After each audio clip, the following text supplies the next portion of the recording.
Now, they've worked overtime to deny, obscure, and deflect the truth. But Democrats are conspiring with an array of activists and business leaders on plans that are already well underway. Now, more significant than that obscene $3.5 trillion grab bag, these two unofficial policies will weaken and change America forever. Simply stated, this stealth agenda includes maintaining open borders and surrendering to China. The activists think America's evil, that we're living on stolen land, and they want to get as many new Democrat voters in here as quickly as possible. And then there's the donor class, who always loved cheap labor, never fans of immigration enforcement. They prefer the free flow of goods and services, and they don't care how it affects any of the little people. They never have. And as for China, the Biden administration's concern for human rights, totally out the window. They're happy to ignore cruel deprivations of basic rights to dissent, worship, a fair trial, etc., so long as the CCP makes some, unenforceable pledge on climate change. Save the planet, but let those Uyghurs die. And with these dupes in the White House, there isn't a top investment bank or multinational in the world that would think of steering money away from China. Why bother? The sad fact is, by the end of Biden's first 2 years in office, America will be home to several million more migrants and hundreds of thousands of refugees. And as we obsess over our diversity and newfound multiculturalism, China will have likely grown a lot more powerful than America, both economically and militarily. Now, don't get deceived when every now and then, for political expediency's sake, the Biden team will take action that seems to run counter to their agenda, like deporting some Haitians. The New York Times will even write about it. But that's all for show. How many have been released into the U.S.? They're released on conditions, yes. and approximately, I think it's about 10,000 or so, 12,000. Have been released? Yes. And of the 5,000 that are still in process? We will make determinations whether they will be returned to Haiti based on our public health and public interest authorities. So are we talking about a total of 12,000, or could it be even higher? It could be even higher. I wouldn't buy a car from that guy. He's lying when he says it could be higher. No, Mr. Secretary, it will be higher, exponentially higher. By ditching most all of Trump's effective enforcement tools at the border, the Biden administration sent a message to the world that our border is de facto open. Now, local media in South and Central America is running ads hawking passage for anyone who wants to cross into America. The cost is anywhere from $7,000 to $10,000 now, which they can pay off in installments while they're working here illegally. Now, these are economic migrants. They're not legitimate asylum seekers. But there is literally zero deterrence from the Biden administration. In fact, they want this to continue.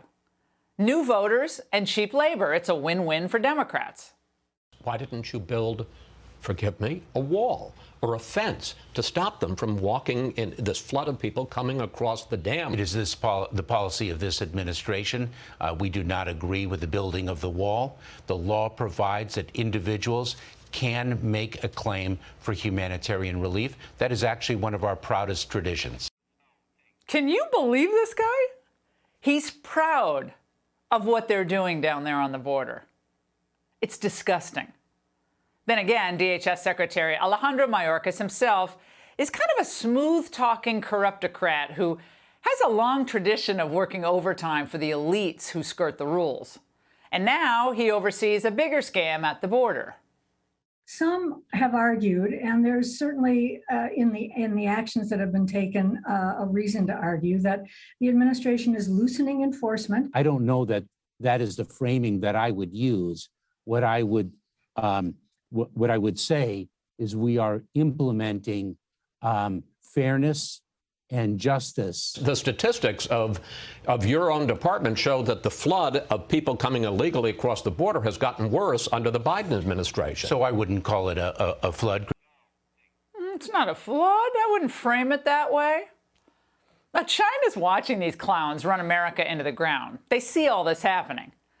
And they must be thinking, how hard can it be to eclipse and dominate another country that loathes itself so much that it doesn't even think it deserves a border, or that U.S. citizenship is a privilege, not a right? No one in the Chinese government is going to lose much sleep over Biden's posture toward the CCP. They know they already control Biden and his family. Never forget, they already helped make Hunter Biden rich. And now they get to toy with John Kerry, who just can't stop showering China with praise over climate change. If China makes a move and does something positive and constructive, it's important to recognize that. That it's important to try to sit down to understand exactly where the differences are and where they may be able to be bridged. He said that President Xi takes this very personally last week and thanked him personally. It's so humiliating. Forget everything that China has done to prove itself to be untrustworthy. To conceal the origins of COVID-19, we should have cut off all engagement with them just at that point. Of course, crushing dissent, making activists just disappear, none of it matters to the political elites, none of it. And certainly not to our tycoons who see opportunity where barbarity exists. China spends a lot of resources and efforts applying the latest digital technologies in different industries, including the automobile industry, making China a global leader in digitalization. Tesla will continue to expand investment and R&D efforts in China. I look forward to meeting you soon, and I send my best wishes to the 2021 World Internet Conference. The fact is, these CEOs are responding to the political climate here at home. They've watched as our leaders, political military leaders in the U.S., have downplayed the China threat. China is going to eat our lunch? Come on, man. There's no U.S. strategy to try to push back against or be in conflict with China. China is a rising power. That is not to say, however, that they are an enemy. They're not competition for us. If our own government doesn't seem to care if China does things like threaten Taiwan or slaughters the Uyghurs, destroys freedom in Hong Kong, then why should Elon Musk or Tim Cook or the head of Goldman Sachs, for that matter? The most recent example, though, of Biden's embarrassing capitulation to the CCP came in the form of a prisoner swap. China took two businessmen prisoner to force the U.S. to drop its extradition request of a Huawei executive in Canada. The White House's chief propagandist, Jen Psaki, of course, insisted this was all an uncanny coincidence. I think it's important to note and to be very clear about this. There is no link. We have an independent Justice Department. We can't determine how the Chinese or others manage their business over there. It's a little bit different. China's own state-run media outlets have been bragging nonstop about the party's deft handling of the matter. The Biden administration can spin this any way they want, and they will. But in the real world, everyone from business execs to foreign leaders to desperate migrants are seeing the truth. America's borders are undefended, and it's returning to its pre-Trump posture of submission to China. Once again, the world believes that the future will rise or fall in Beijing, not Washington. And as long as old Joe's in charge, they're probably right. And that's the angle.